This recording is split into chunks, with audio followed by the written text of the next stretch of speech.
তুমি কি আসলেই নিপাকে খুব ভালোবাসো? অনেক দিন থেকে আমি আফনানকে গম্ভীর আর চুপচাপ দেখে আসছি। হঠাৎ কি মনে করে জানি আমার বেস্ট ফ্রেন্ড ঈশাকে নিপার খবর জিজ্ঞেস করতেই সে বলল নিপার নাকি বিয়ের কথাবার্তা চলছে। ঈশার কাজিন হলো নিপা। আর আমি আমার ভালোবাসার মানুষটাকে এইভাবে কষ্ট পেতে দেখতে পারছিলাম না। আফনান হলো আমার বর, কিন্তু সে আমাকে বাসর রাতে বলে আমি অন্য একটা মেয়েকে ভালোবাসি, কিন্তু মেয়েটা স্টাইলিশ আর অনেক আধুনিক, তাই আমার আব্বুর একদম পছন্দ হয়নি। আর এই জন্য আব্বু আমাকে জোর করে আপনার সাথে বিয়ে দিয়েছে। আপনি কি পিচ্চি ছেলে নাকি যে আপনাকে জোর করে বিয়ে দিছে? শোনেন, আমাদের বিয়ে হয়ে গেছে, সো এখন এইসব বলে কোনো লাভ নেই। আমি পিচ্ছি না, কিন্তু আব্বু বলেছে যদি আপনাকে বিয়ে না করি তাহলে আমাকে ত্যায্য পুত্র করবে। ওহ, বুঝতে পারছি। আপনার এত টাকা সম্পত্তির লোভে আমাকে বিয়ে করেছেন। যদি আমাকে বিয়ে না করতেন তাহলে তো এইসব আপনার হারাতে হতো। আপনি ঠিক বুঝেছেন। লজ্জা পেয়ে মাথাটা নিচু করে বললাম, আচ্ছা, আমরা কিন্তু ভালো বন্ধু হয়ে থাকতে পারি। বরের সাথে রোমান্টিক কিছু মুহূর্ত কাটানো যায়, রোম্যান্স করা যায়, কিন্তু বন্ধুত্ব যে করা যায় সেটা আমি ছোট থেকেই কারো কাছে শুনিনি। এত শুনতে হবে না। এখন বন্ধু হলে বলেন, নাহলে ঘুমাই। সেদিনের পর থেকে আমি আফনান বন্ধু হয়ে গেলাম। তো এক রাতে আমি আফনানকে ছাদে ডেকে সরাসরি জিজ্ঞেস করলাম, তুমি কি আসলেই নিপাকে খুব ভালোবাসো? তুমি তো এখন আমার বন্ধুর মতোই, তাই তোমাকে বলতে আমার দ্বিধা নেই। আমি সত্যিই নিপাকে অনেক ভালোবাসি। আসলে প্রথম প্রেমকে কেউ সহজে ভুলতে পারে না। তাহলে আমি তোমার জন্য একটা কাজ করতে পারি। কী কাজ, শুনি।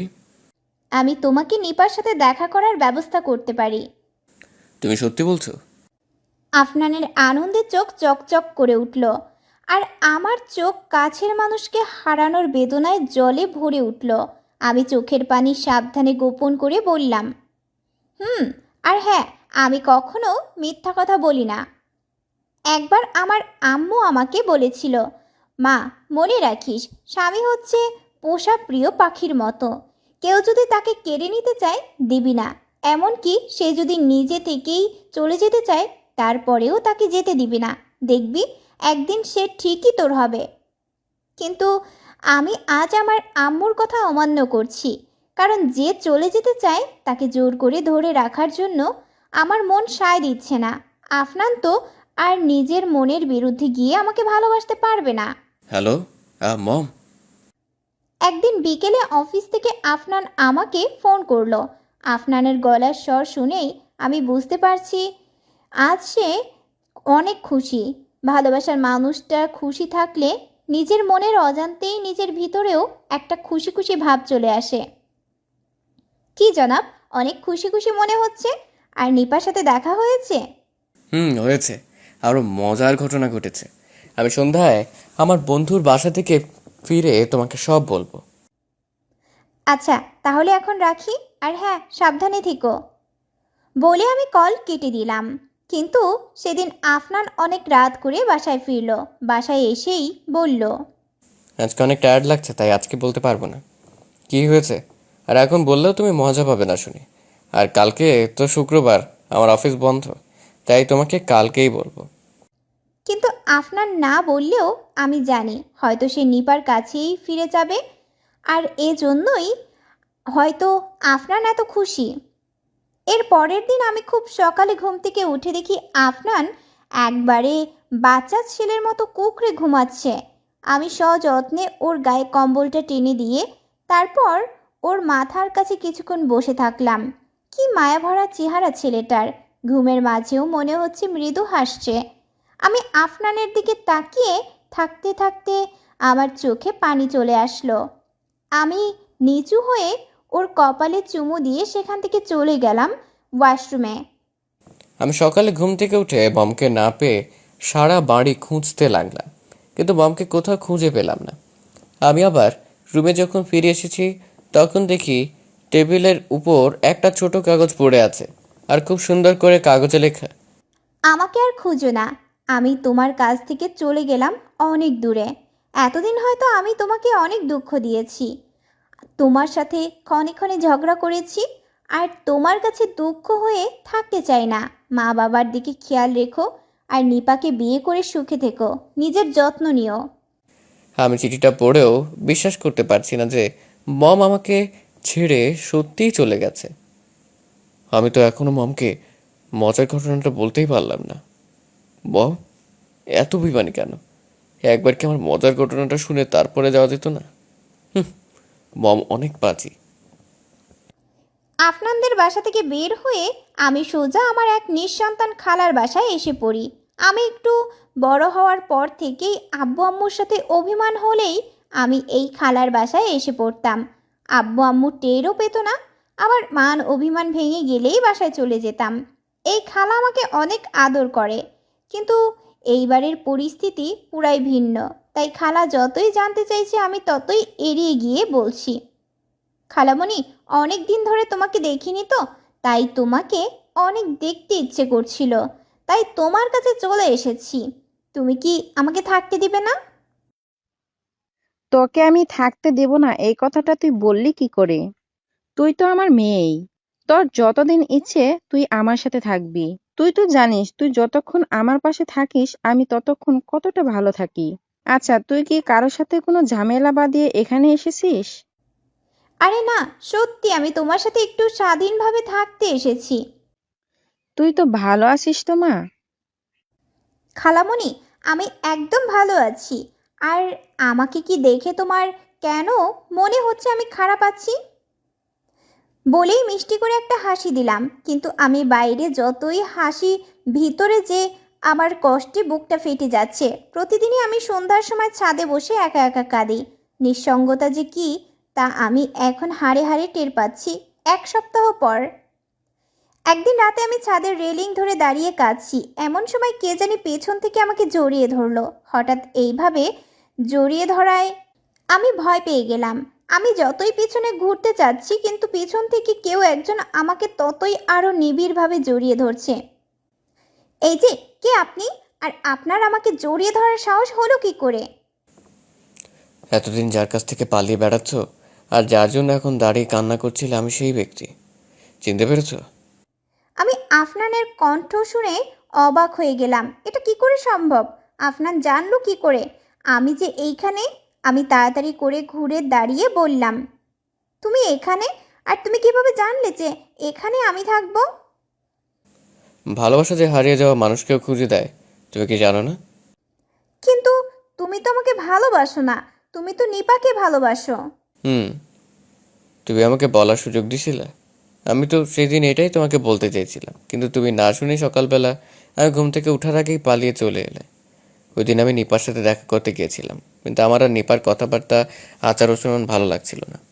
আমার ওর সামনে বসেও শুধু তোমার কথাই মনে পড়ছিল। আমি বুঝতে পারছিলাম যে তুমি আমার মধ্যে যে পরিবর্তন এনেছো, এখন তোমাকে ছাড়া আমি চলতেই পারবো না।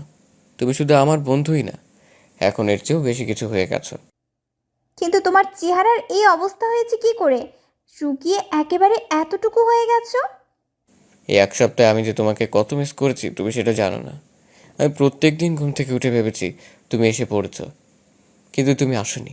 আমি প্রতিদিন অফিস থেকে এসে ঘুমানোর আগ পর্যন্ত প্রতি ঘন্টায় তোমার জন্য চিরকুট লিখে আমি আমার নিঃসঙ্গ সময় পার করেছি। তুমি যে আমার কাছে কত মূল্যবান তা আমি এই কয়েকদিন হাড়ে হাড়ে টের পেয়েছি। আমিও প্রতিটি মুহূর্তে তোমাকে অনেক মিস করেছি। তাহলে আর সময় নষ্ট করে লাভ কি? চলো, ফিরে চলো।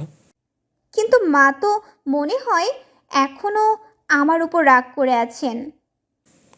আম্মু তো আমাকে পাঠালেন তোমাকে নিয়ে যাওয়ার জন্য। এই কয়েকদিন আম্মু বুঝে যে তুমি আমাদের সংসারে কি, তুমি ছাড়া যে আমাদের সংসার অপূর্ণ মনে হয়, এটা তিনি উপলব্ধি করতে পেরেছেন। তুমি কি সত্যি বলছো? হুম। তুমি কি ভুলে গেছো আমি যে তোমার মতো আর মিথ্যে কথা বলি না? না, ভুলি নাই গো আমার লক্ষ্মী বরটা। আচ্ছা, এখন এত কথা না বলে চলো তো আমার সাথে। আম্মু যে মমকে মেনে নিয়েছেন সে কথা শুনে খুশিতে মমের চোখ চকচক করছে, আমি স্পষ্ট দেখতে পাচ্ছি। মম কিছুক্ষণ আমার দিকে চালচল থেকে তাকিয়ে বলল, আচ্ছা চলো। শোনো, বলো, কি বলবে? তুমি কিন্তু আমাদের মাঝখানে এখন থেকে এই ভুঁড়িওয়ালা কোলবালিশটা দিতে পারবে না। আর আর কি বলো? তুমি কিন্তু আমাকে প্রতিদিন সকালে যেদিন তুমি চলে এসেছো সেদিনটার মতো ঘুম ভাঙাবা। সেদিন কিভাবে তোমার ঘুম ভেঙেছিলাম? আমার কপালে চুমু দিয়ে। তুমি কি ওই দিন জেগেছিলে? ছিলাম তো। দাঁড়াও, আজকে তোমার একদিন কি আমার যে কয়দিন লাগে। আবার শুরু হলো ঝগড়াঝাটি।